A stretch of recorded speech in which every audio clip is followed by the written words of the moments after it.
एक दिन पीयूष अपने गार्डन में घूम रहा था। थोड़ी देर गार्डन में घूमते घूमते पीयूष को वहाँ पर कुछ पैसे गिरे हुए दिखाई देते हैं। पीयूष उन पैसों को देखकर बहुत खुश हो जाता है और कहता है, अरे वाह, इतने सारे पैसे, अब मैं रोज आइसक्रीम खाऊंगा। यह कहकर फटाफट से पीयूष उन पैसों को उठाकर अपने घर ले जाता है। घर आने के बाद पीयूष अपने रूम में आ जाता है और वो पैसे अपने बेड पर रखकर चला जाता है। बाहर जाने के बाद पीयूष देखता है तो क्या, उनके घर के बाहर एक आइसक्रीम वाला आइसक्रीम बेच रहा था। उस आइसक्रीम वाले को देखकर पीयूष कहता है, अरे वाह, क्या आइसक्रीम है, मुंह में पानी आ गया। फिर पीयूष सोचता है, अब तो मेरे पास पैसे भी है, अब मैं बहुत सारे आइसक्रीम खाऊंगा। इतना कहकर पीयूष अपने रूम में वो पैसे लाने के लिए चला जाता है और रूम में आने के बाद पीयूष देखता है तो क्या, उसके पैसे तो यहाँ से गायब है। ये देखने के बाद पीयूष काफी ज्यादा गुस्सा हो जाता है और हॉल में चला जाता है और हॉल में आकर सभी घर वालों को आवाज देने लगता है। उसकी आवाज सुन के सब लोग हॉल में आ जाते हैं। हॉल में आने के बाद सभी पीयूष को पूछने लगते हैं, पीयूष क्या हुआ। ये सुनकर पीयूष कहता है कि मैंने अपने रूम में बेड पर पैसे रखे थे, वो किसने चुराए हैं। ये सुनने के बाद सभी पीयूष को कहने लगते हैं, अरे पीयूष, तुम्हारे पैसे हमने नहीं चुराए हैं। ये सुनकर पीयूष कहता है कि जब मैं पैसे रखकर बाहर चला गया था तब तुम सब लोग क्या कर रहे थे। चाची कहती है, मैं तो बाजार में सब्जियां लाने गई थी। सौरभ जोशी कहता है कि मैं तो किसी काम से बाहर गया हुआ था। बड़ी मम्मी कहती है कि मैं तो ओरियो को नहला रही थी। बड़े पापा कहते हैं कि मैं तो नए घर का काम देख रहा था। साहिल कहता है कि मैं तो जिम गया हुआ था। कुणाली कहता है कि मैं तो ओरियो के साथ खेल रहा था। इन सब की बातें सुनने के बाद पीयूष को पता चल जाता है कि उसके पैसे किसने चुराए। तो क्या अभी आप बता सकते हैं कि पीयूष के पैसे किसने चुराए हैं? बता सकते हैं तो अपना जवाब कमेंट करके बताना।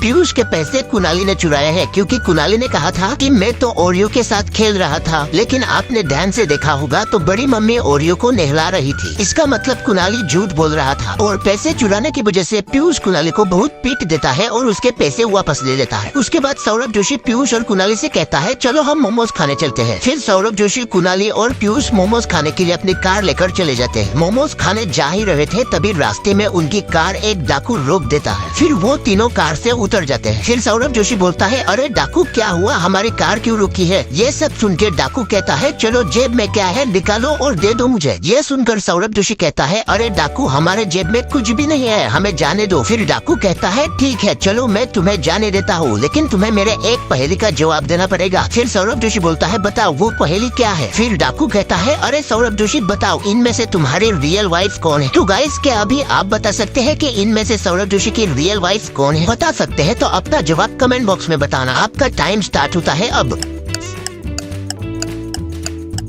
सौरभ जोशी काफी सोचता है और बताता है, इनमें से तीसरे नंबर वाली लड़की मेरी वाइफ है। और सौरभ जोशी का सही जवाब होने की वजह से डाकू मंगल सिंह उन तीनों को जाने देता है। तो अभी बस आज के लिए इतना ही, मिलते हैं किसी अगले वीडियो में। और हाँ, चैनल को सब्सक्राइब करना, वरना अगला वीडियो कैसे देखोगे। Bye bye.